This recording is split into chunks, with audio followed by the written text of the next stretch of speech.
So I was browsing lately an old electronics magazine from 1984 called the Experimenter's Handbook, and I came across a relatively interesting article by the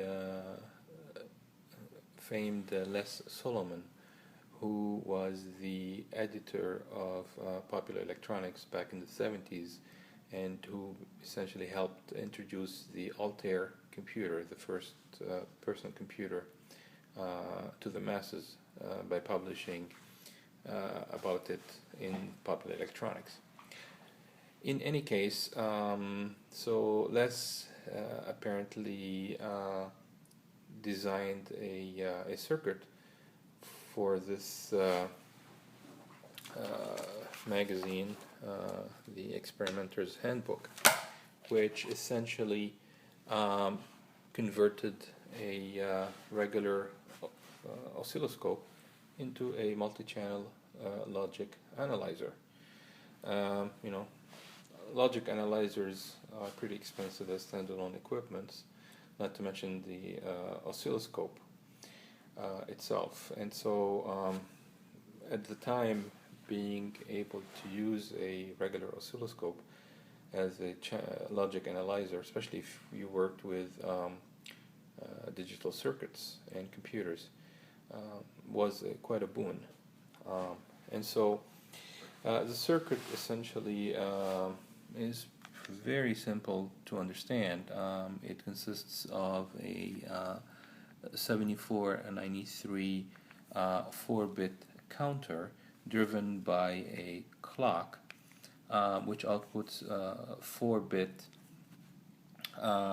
digital data to a multiplexer, which essentially takes the 4-bit data and selects one of 8 lines, input lines, and presents one of the lines as selected by the 4-bit data to a single output line.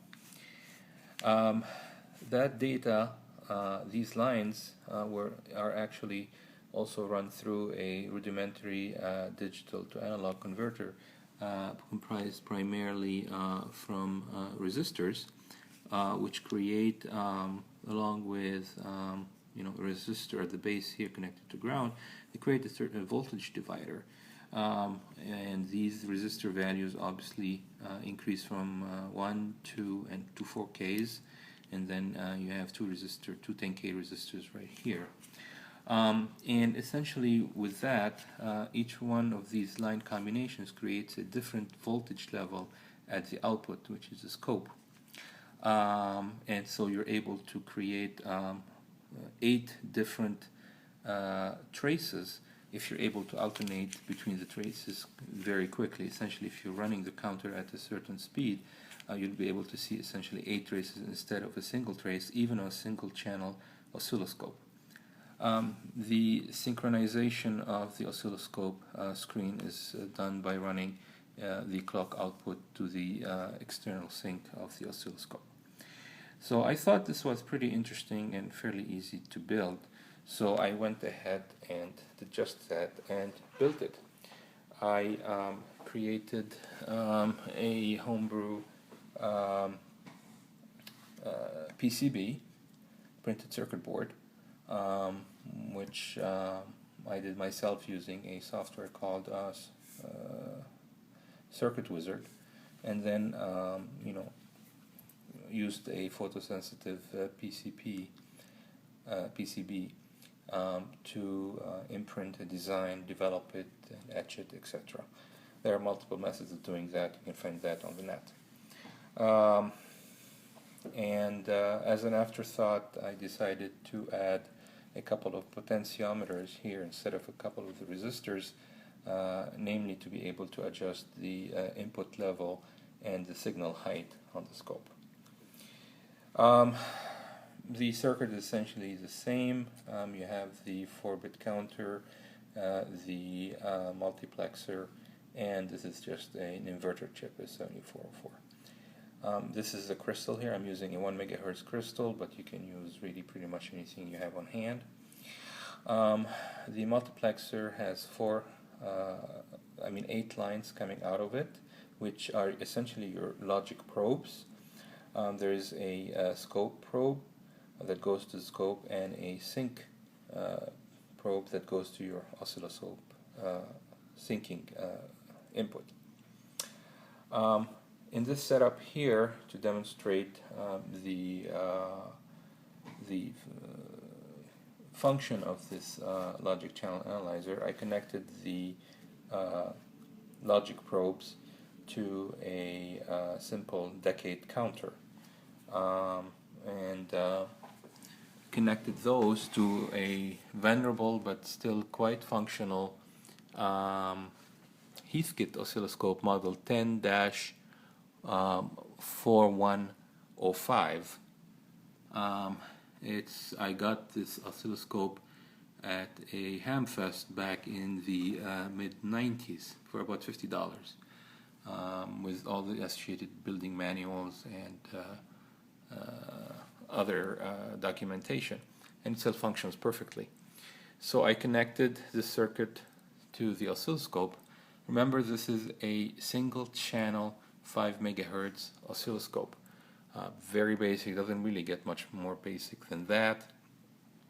And the trick to getting the signal, which we're seeing on the screen here, is to make sure that your input level, voltage level is correct. You can play with the input signal input here by moving the potentiometer back and forth. You can also change the height of each probe signal by adjusting again this potentiometer, and that helps you create a separation of the signals so that there's no confusion. The syncing is achieved using a connection to the external sync, and you can adjust the sync volume as needed to achieve a non-scrolling screen like this. And so we can see here, this is the output of the decade counter chip, and it basically counts, each pin goes, here it's inverted for some reason. It's got to be related to that old Heathkit probe that came with the oscilloscope. It's just as ancient as the oscilloscope itself, if not more ancient. In any case, each pin is high. Here it's inverted, but it's high with each count. So 1, 2, 3, 4, 5, etc. in turn. So this one goes high, then the next one, the next one, the next one. Here I connected essentially what they call the carry pin to the last probe I had, which essentially goes high on count up to count 5, and then low from 5 to 10, and then back to high, etc., up and down. So you can see here that it's high and low every 5 counts. So it works. It works pretty well, actually. And if you can do that on a 5 megahertz single channel ancient oscilloscope as this one, you should be able to do it with pretty much anything. Interesting part, though, is that I was not able to duplicate that result using my far more modern Rigol DS 1102D, using just a single channel with this. This is a digital storage oscilloscope. It also has, incidentally, a 16-bit logic analyzer as well, so I really don't need to use this setup.